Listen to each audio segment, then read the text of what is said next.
Bonchan ini dikenal sebagai best drafter in country di Filipina. Dan dia baru saja meng-outdraft satu game di game yang kedua, yang paling jelas game kedua, dengan skenario permainan yang benar-benar one-sided. Karena itu dia, menjadi yang terbaik adalah hal yang sulit. Karena bukan hanya untuk menjadi nomor satu, tapi gimana caranya dia mempertahankannya. Dengan semua mata tertuju padanya. Loh, ini dia. Kari Ini kan lepas nih. Match ini nih yang membuktikan untuk seberapa kuatnya Blacklist International mempertahankan title juara dunianya. Estes, Digi, semuanya kena loh. Wow, mereka melepaskan Kari. Mereka melepaskan Kari loh. Oh wait. Ini bisa aja Karinya diamanin sama Oheb dan Oheb akan terkena makan oleh Moskov pick dari Benny Cutie. Iya, karena di satu sisi Parsha juga masih ada juga loh. Aha.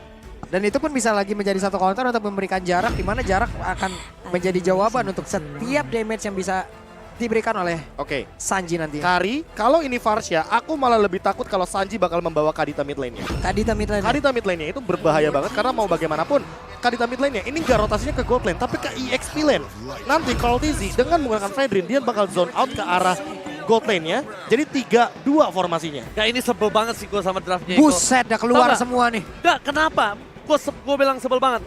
Mereka udah pasti mainin Yawi sama Sanji. Iya, udah pasti. Yang banget. satu lagi, Sanford bikin Haji nggak bisa follow up. Udah, ini bener-bener droppable. Dan sedangkan Kaltisi nanti akan dipaksa untuk 1 lawan 1 dengan seorang Wise. Dia nggak peduli. Nggak peduli apapun yang terjadi yang nanti Wise. Yang penting adu retri dan tidak ada Estes. Lu nggak boleh curang. Lu mau bawa nama gua, ayo, gak pakai Oh My Vendors, gak usah pakai teman-teman lo. Gak usah pakai heal up. Gak usah pakai heal up. Kalau kemarin kan all you can heal kan. Udah sok majuin mah, ada aing di belakang nih, aing heal pokoknya mah kayak begitu. Benar. Metode yang benar-benar Kadita Prof membawa metode ini ya, kekuatan pemetaan yang fight 5-nya tidak akan ada henti-hentinya dari heal up seorang Estes. Kadita di ban sesuai dengan praduga kita karena Kajak Kadita ini power banget untuk Sanji. Ketika nanti dia akan bermain untuk memfollow up secepat mungkin bagaimana skenario permainan pick off dari Blacklist. Dan ini Wise, quotes-nya dia bilang bahwa dia percaya diri untuk memenangkan M4 World Championship. Alright, dan itu dia. 1000% percaya diri. 1000% percaya diri, tapi ingat Profesor KB, overconfident itu berbahaya. Berbahaya. Untuk siapa? Dirinya itu sendiri. Betul, sesuai dengan beberapa quotes juga bahwa lawan terberat adalah diri sendiri. Betul. Itu dia Pak Bulung. Karena itu juga yang bikin ragu kadang di luar sana loh. Lo pernah gak sih kepikiran ntar kita ke depannya bisa nggak ya nafkahin orang yang kita sayangin, ngasih makan orang yang kita sayangin. Kenapa? Karena kadang kita ngasih makan ego sendiri aja belum mampu loh. Benar. Sekarang itu bukan zamannya ego, jadi zamannya realistis. Mau lu ganteng, mau cantik asal mapan, ya terima aja. Iya, kalau menuhin ego sama aja kayak menuhin ekspektasi. Ujung-ujungnya cuma nyakitin diri sendiri dan malah hadir penyesalan di kemudian hari. Makan tuh nasi, jangan gengsi. Pantun. Cakep. Harit di band, Akai di band, Lolita sudah diamankan artinya akan ada area of effect. Karena buat sekarang yang tersisa untuk melawan Fredrin, apakah akan menuju kepada Baxia? Untuk frontlaner tambahan? Ini akan ada hero gold lane yang mungkin bisa nge-burst bisa Lunox lagi. Oh enggak, Brody lagi. Brody lagi dengan Kaja pick off. Follow up Kadita. Lilia. Kadita di ban. Oh iya, Kadita di Lilia yang tersisa untuk Sanji. Kalau misalkan mau main pick off yang lebih kejam, Sanji bawa Selena bisa. Untuk di area mid lane. Jangan main Selena sih, Prof. Iya, karena dua hero depannya kan yang mengerikan sebenarnya. Terlalu lack of defensive ketika dia berada di team fight. Oh, Gusion? Sanji Gusion? Kalau nggak Gusion, Julian Broy. Julian oke banget, bahkan ada Valentina sebenarnya untuk sekarang. Atau kalau mau main late game, Xavier juga masih ada. Dan menurutku pemilihan untuk mid lane untuk saat ini kayaknya terlalu banyak dan Gusion akan muncul. Pick dari Gusion. Ini akhirnya pick pertama. Gokil. Hey bro, totalitas ofensif bertahan bukan jawaban ketika kita melawan seorang Blacklist. Kenapa Gusion? Karena early damage dari seorang Incandescence Sanji bisa numbangin situasi apapun. Iya, dan tapi jujur ketika melihat adanya Yuzong, ini bisa sedikit mematahkan bagaimana skenario permainan pick off daripada teman-teman Iko. Tapi di satu sisi, aku malah takut. Karena tidak ada cover loh di belakang, hanya ada Lolita saja untuk Sanji nantinya. Ketika incandescence-nya connect dan ada Petrify di sana, ini yang bakal dimakan adalah Haji sendirian. J2R, jujur aku seneng banget melihat adanya Gashen. Loh, kenapa tuh? Aku Karena kaget. apa? Karena ini adalah hero assassin ditaruh di mid lane yang udah lama nggak keluar. Betul, apalagi udah di nerf. Dan adalah hero mekanik yang kita tahu. Para pemain Indonesia, pemain luar negeri, manapun itu, ngelihat hero-hero yang PSN. Aduh, bentar nih gua ngeliat Ukti dulu nih, Ji. Bentar. Hero, Ukti, mau hero jangan- PSN, mau bentar gua Ukti dulu, Bentar, Ji. Kakak Uti jangan senyum tolong. Kenapa? Lebih adem daripada ubin masjid. Please jangan senyum, aku jadi sayang nih. Wah, Ya ampun. Kenapa senyum nggak boleh? Apa? Padahal senyum itu ibadah, Pak. masalahnya dia belum senyum aja kita udah jatuh hati, Pak. Gimana senyum? Ngomong-ngomong masalah ibadah, ampun. ayo dah ibadah bareng. Loh, iyo, buat ibadah. Itu dia, ultimate dari Papulung. Oke, ibadah bareng. Aku siap jadi imammu. Oke, kita menuju ke arah Land of Down. And for World Championship, kali ini berada di posisi Eko dengan 2 poin yang sudah mereka amankan dan M4 Stars. Gusion the bot in M4. Ini dia pertama kalinya di M4 dan bahkan ini digunakan oleh Sanji berada di arah mid lane dengan Petrify. Oke, Sanji with Petrify. Benny Kitty dengan Brody ya tetap di bawah pertempuran antara Lapu-Lapu dan Yuzong ini. Pengen banget gue lihat nih. Bocil Sanford nih. Akan squad apa lagi dia? Ya, tapi jujur melihat satu buah sword spike yang begitu luar biasa dari Sanji tadi ke arah bagian area dari bushnya, benar-benar membuktikan bahwa kepekaan mereka terhadap map ini sangat luar biasa ya. Oh My Venus nggak kelihatan, mereka cek semua map. Mereka cek semua koridor agar tidak ada yang ketinggalan untuk informasi penting ketika nantinya Blacklist menghilang dari area peredaran map. Edward menjadi masalah menurut Profesor KB dan itu menjadi jawaban yang benar. Tapi permasalahannya gini, yang diincar Edward cuma ada satu orang. Apa itu? Pak Benny. Pak Benny. Nah, Pak Benny beberapa belakangan ini dia tidak pernah hadir di dalam tim fight. Dia pasti berada di dalam rumput. Posisinya tidak terbuka. Biasanya Edward ini akan mengincar satu buah mid laner, sedangkan Sanji sendiri semakin lo kejar, berarti lo ngejarnya ke belakang dari tim Blacklist Internasional dong. Yap, jarang ya bro. Ini adalah strategi yang bisa dibilang cukup jarang. Dimana kita untuk dari Marksman, lu Marksman ikut war terus. Ikut war terus, stigmanya seperti itu kan. Tapi dengan ada Pak Benny, orang war, dia sembunyi anteng. Yang lain darah sisa sikit, it's time. Nah masalahnya itu kan tadi baru gold lane, sekarang ada 2. Wow. Ada mid lane Waduh. juga dan Coral TZ mengambil satu buah turtle yang begitu mahal. Turtle slain by UBS Gold, still turtle from KTZ.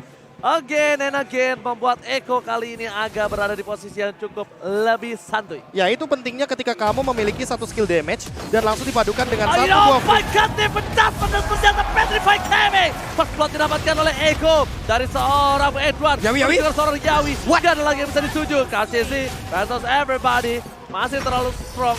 Dan bakal lihat, Profesor KB gak ada Pak Benny. Mau gak mau ngincer Yawi. Sedangkan ngincer Yawi sama aja ngebuang source skill yang banyak terhadap roamer tim Eko yang sisanya tim fightnya bisa dipegang oleh tim Eko. Sebenarnya dengan poin kill yang didapatkan dari Blacklist ini masih bagus buat Eko. Kenapa? Turtle ke arah mereka. Dan pertukarannya ini nggak adil banget. Roamer ditukar sama mid laner. Memang ini misi dari Yawi adalah tumbang sendirian di area depan di trade kill. Dan itu aja udah untung banget. Tapi untuk sekarang Haji dia harus build up perlahan-lahan karena Sanji sepertinya akan lebih cepat untuk mendapatkan item core-nya Genius One. Yap, itu dia dengan beberapa item part yang sudah terjadi. Tapi coba lihat, ada rotasi di bawah yang udah dilakukan oleh pemain dari Eko. Akankah mereka ke atas? Tidak. Tidak, berbalik lagi arahnya. Wave Mina di bagian tengah, diajar terlebih dahulu dan mungkin mereka akan menanti di area ini. Ya buat sekarang kalau misalkan melihat dari item Sanji selesai dengan satu buah Genius One-nya. Ditambah dengan untuk Oheb dia akan secepat mungkin mengamankan sebuah item. Pepedus, where are you going? Very cutie. ini salah satu yang mungkin harus dipelajari. Iya. Trigger disiplin menggunakan short skill. Benar, karena kalau tadi dia torrent apart memory, itu Oh My Venus langsung buka Guardian Bulwark. Oke. Pasti langsung ada shieldnya. Satu itu. Kedua, laning phase-nya akan ditekan sama Oheb. Kenapa? Betul. Gue udah tahu lu gak punya torrent apart memory, lu gak bisa instant pick off gua, dan gue bisa ngebalikin posisi lo yang dimana lu sama gue sama-sama gak punya flicker. Ya, atau bahkan bisa dibilang sama-sama clear wave aja, jadi main aman, tidak ada yang bisa dibilang mendapatkan kerugian-kerugian banget. Tapi Yawi, dia punya flicker sekarang, dia bakal melakukan sebuah inisiasi sepertinya sesaat lagi Pak Pulung. Yap, Turtle Camp presented by UBS Gold sudah terlihat. Black Dragon Form akan landing ke arah mana? Coba lihat ada pertempuran di area tersebut. Oh My Venus masih diajar oleh Kaltresi. Dan juga ada Edward di area tertentu yang memang sudah landing dan di bagian belakang. Dan 16-nya masih bisa digagalkan. Hanya saja untuk kali Kaltresi yang bisa dihancurkan. Tapi dengan negasian instant kill dan double kill berhasil didapatkan. Double kill. Itu daggernya nggak kena. Sanji. Dia tetap samperin, dia nggak pancing daggernya balik. Dia masuk ke depan. Dia sliding dan main petrify gamingnya. Gila nih orang. Sanji. Kalau iya, karena kalau lo player Gashen lo lihat, oh ini Ya, udah kena ya. ke arah Turtle. Oh oke, impossible to think untuk take down ke arah backline. Dia samperin daggernya, dia maju ke depan, slide ke depan, dia mainin petrify baru dia tarik dagger 10-nya. Dan itu dia individual yang mungkin cukup bisa dibilang sedikit berbeda. Double Sun, Sunford Sanji. Yang satu 16 tahun, yang satu 17 tahun. Waduh. Kalian bisa bayangkan bagaimana carinya bermain. Dia seumuran sama gue loh padahal. Tapi mekaniknya gue kalah jauh sama mereka. Sadar diri. Sadar. Bentar Ji, pulpen lu tadi lu lempar gak ada yang cedera kan? Mohon maaf nih. Mohon maaf nih gue mau mastiin aja nih kira-kira. Ya bisa dibilang agak sedikit emosional Ranger Emas ketika melihat gerakan dari Sanji yang begitu indah. Apalagi dipadukan dengan Sunford yang tadi membuka setup terlebih dahulu walaupun Cultisi tumbang. Tapi untuk pertukaran dari Turtle-nya tetap didapatkan oleh Eko sebenarnya kalau teman-teman sadar. Dan untuk sekarang Yawi dengan defense judgment-nya mungkin akan menuju ke Haji. Wow, itu dia Federal Strike dan shutdown ada dilakukan. Namun untuk kali ini Sanji walaupun udah menghilang tapi Haji mau dibalaskan. Sunford di bagian belakang. Benar-benar berkilat dan mendabrak. Defensif dari Blacklist Internasional. Ini dia, muncul 16 tahun yang bersinar di arah backline. Dan bahkan para pemain dari tim Blacklist itu harusnya terkejut terheran-heran melihat permainannya. BDKT, Wise, dipaksa retribution. Dan langsung ada damage instant dan memory membuat Wise lupa akan dirinya seorang juara bertahan yang sedang berada di dalam satu buah kapal yang hampir karam. Wah ini dia permasalahan utamanya ketika Eko ternyata memaksimalkan double sun-nya. Sunford dan juga Sanji untuk langsung jump in ke arah belakang. Oheb belum sempat merespon apa yang harus dia lakukan. Namun di satu sisi inilah dia sebuah pick up juga tidak bisa dihindari lagi dari Oh My Venus. Itu lihat betapa damage yang instan. Sanji membuka itu semua. Sunford akan coba ditumbangin. The move coba dilakukan. Tapi shutdown didapatkan. Tapi smart move. Again and again, double Sun kali ini membuat tim dari Eko, Proud Eko Loud memporak-porandakan Blacklist International. Dan Yawi, pergerakan dengan konsilnya membuat siapapun di situ harus lebih aware lagi dan mereka pun harus mundur jauh ke belakang Prof hingga Alter Turret di area tengah senternya rubuh sudah. Oh, terpleset dengan instant pick up dari top lane. Berhasil didapatkan oleh tim Eko bersama dengan satu batal di arah bottom lane. Kaltisi, Phantoms, everybody. Tapi Sunford is coming up. Halo Haji, where are you going? Mencoba untuk bertahan dengan damage yang instan dan bahkan Haji mencoba untuk mengecek para pemain dari tim Eko. Instant pick up didapatkan terhadap BDKT yang gak bisa selamat. Tapi Sanji is coming. Sanji! Again and again. Instant pick up from mid lane Eko. Instant Blacklist International. Wah, Menjadi rugi. waduh. Instant damage dari Gashen menjawab semuanya, ditahan oleh beberapa player dan dia menjadi satu eksekutor. Tapi untuk kali Aziza dilangkah kembali walaupun untuk Sunfordnya mungkin akan berkorban. Di mana Oheb di bagian belakang dengan damage yang dia berikan terus-terusan. Tapi ternyata pasti bisa selamat dan Oh My Venus harus mundur.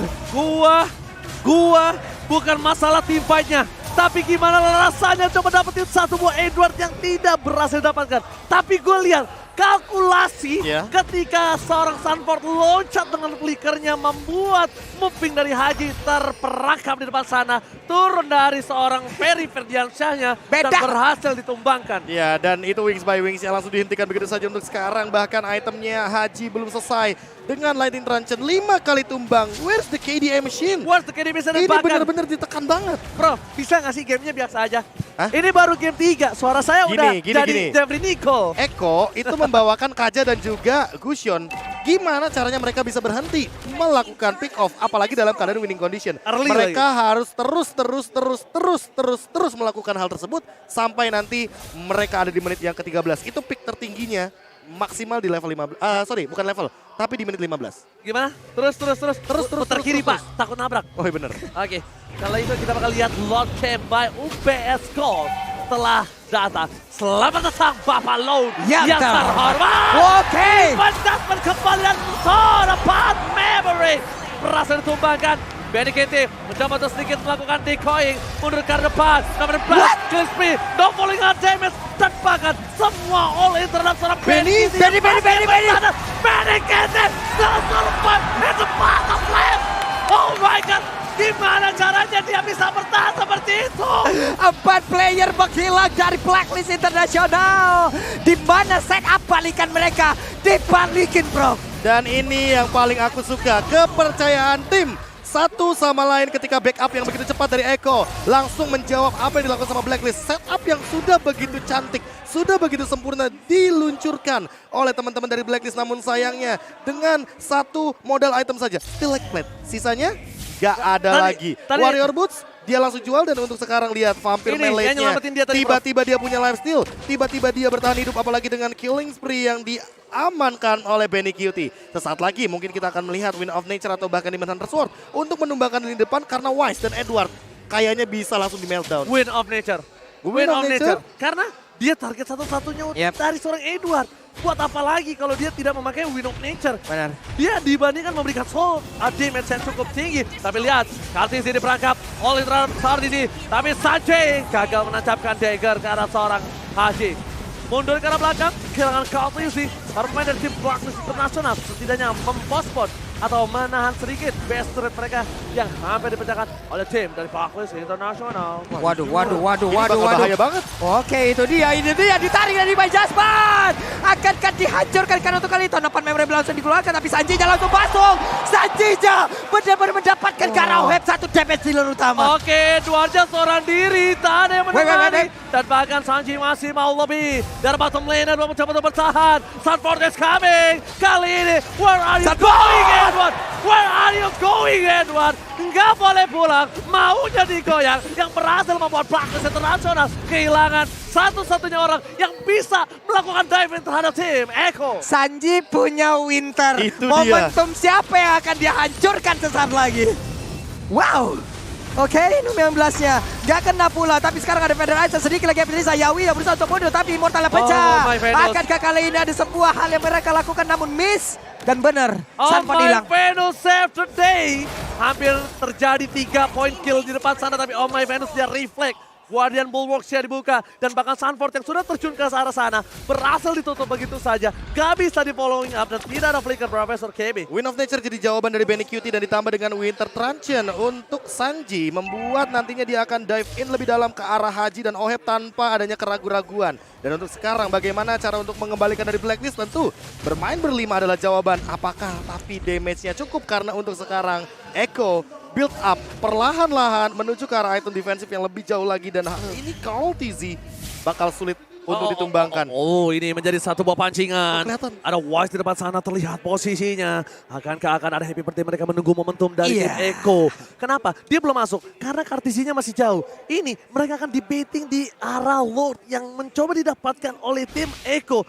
Segera dia dapatkan untuk mendorong ke arah base mereka karena udah mulai masuk injury time untuk Oheb Power. Oheb udah bisa punya power di atas menit yang 15. Dan saat ini mereka mendapatkan Lord-nya. Tapi Wise tidak akan meninggalkan begitu saja. Turbo Council akan dibuka oleh Oh My Venus. Nomor 16 dibuka. Dan bahkan di sana masih ada satu buah Yawi mencoba mendapatkan seorang dijauhkan. Supaya retribution-nya didapatkan dengan instan. Winter Truncheon atau Winter Memory. Depan Memory. Benny QT.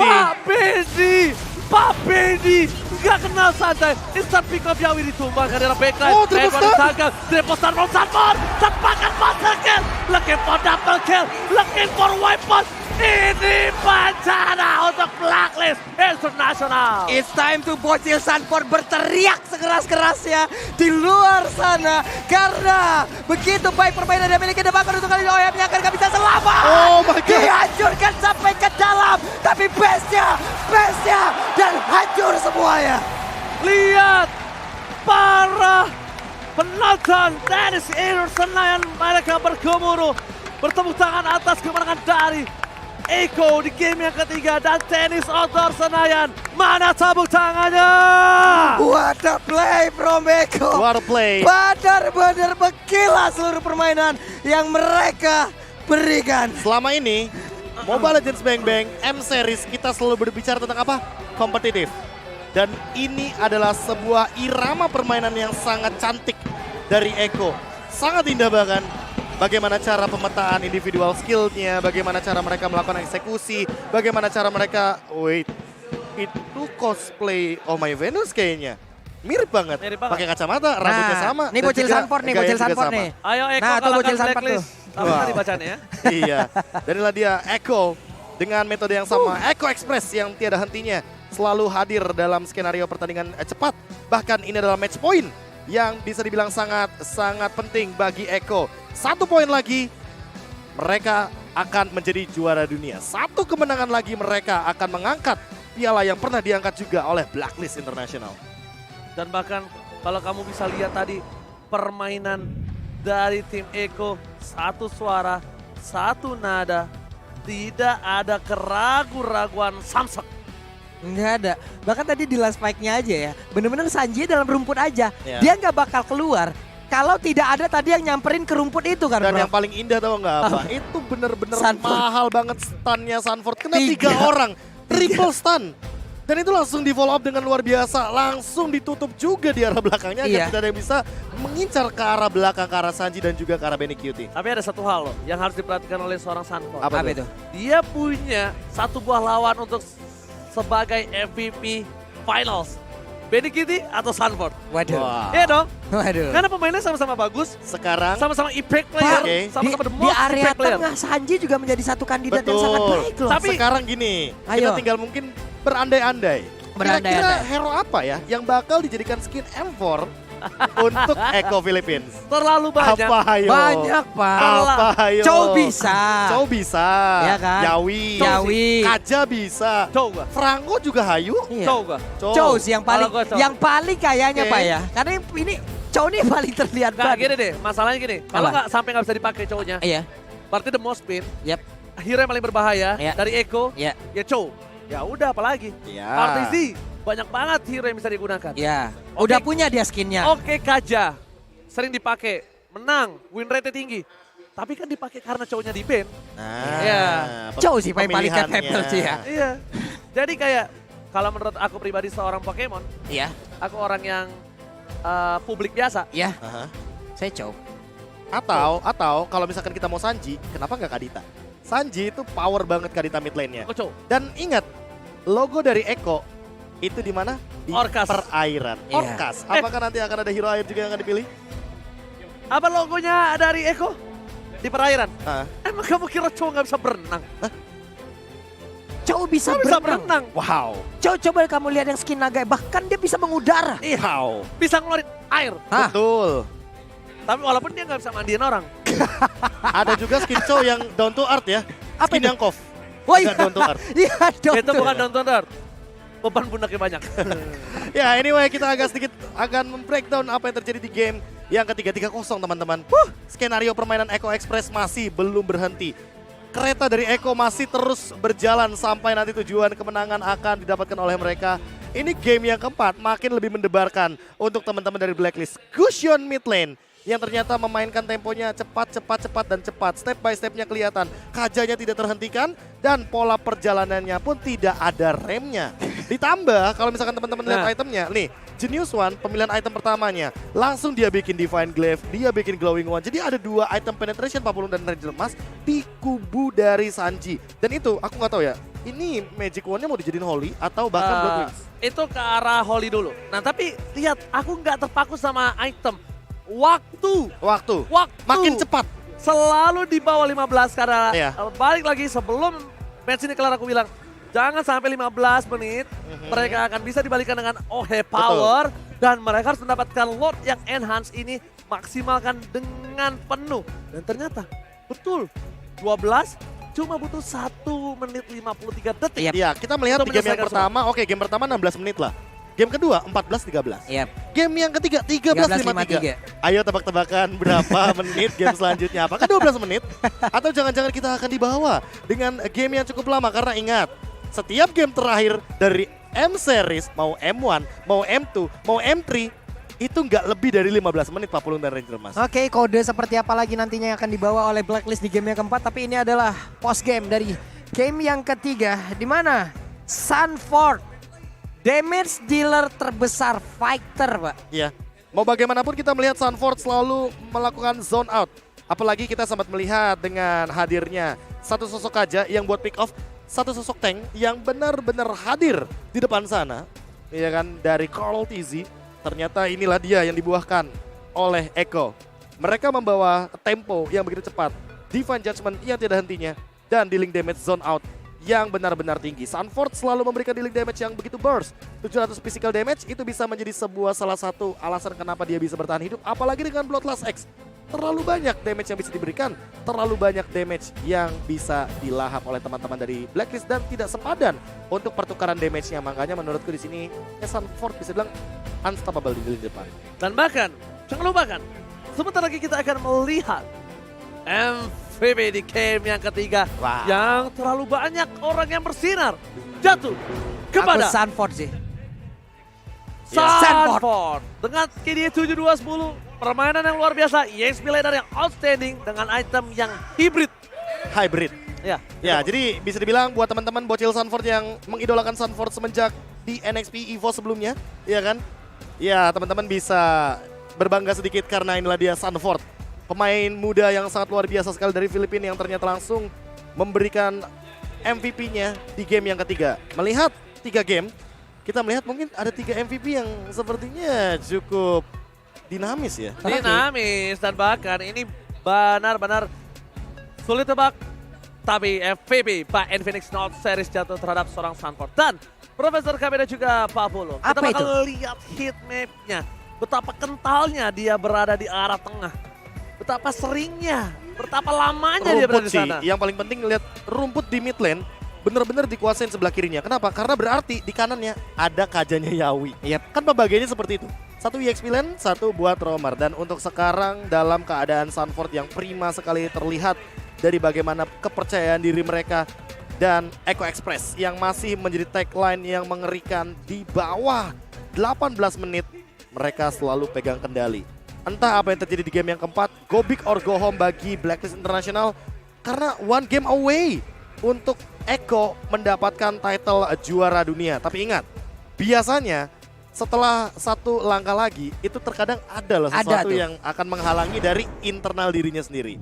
Namun itu akan kita lihat nanti karena yang sekarang kita lihat adalah MVP highlight by Infinix. Beberapa kali Carl TZ tidak mendapatkan spotlight karena bukan spotlight yang dicari sama Carl TZ. Yang dicari sama Carl TZ adalah pertukaran dari darahnya yang begitu banyak dari sosok seorang Fredrin untuk source skill yang begitu mahal dari Blacklist International. Double stun yang sangat kejam dari Sanford beberapa kali langsung memberikan efek kejut dari teman-teman Echo.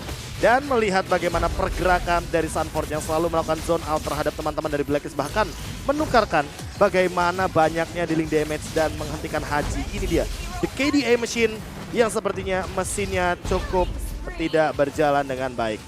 Benny Cutie sempat menjadi salah satu target operasi. Tapi ternyata untuk sekarang melihat Benny Cutie yang bertahan hidup, benar-benar ini Echo winning conditionnya sudah terjawab dengan baik.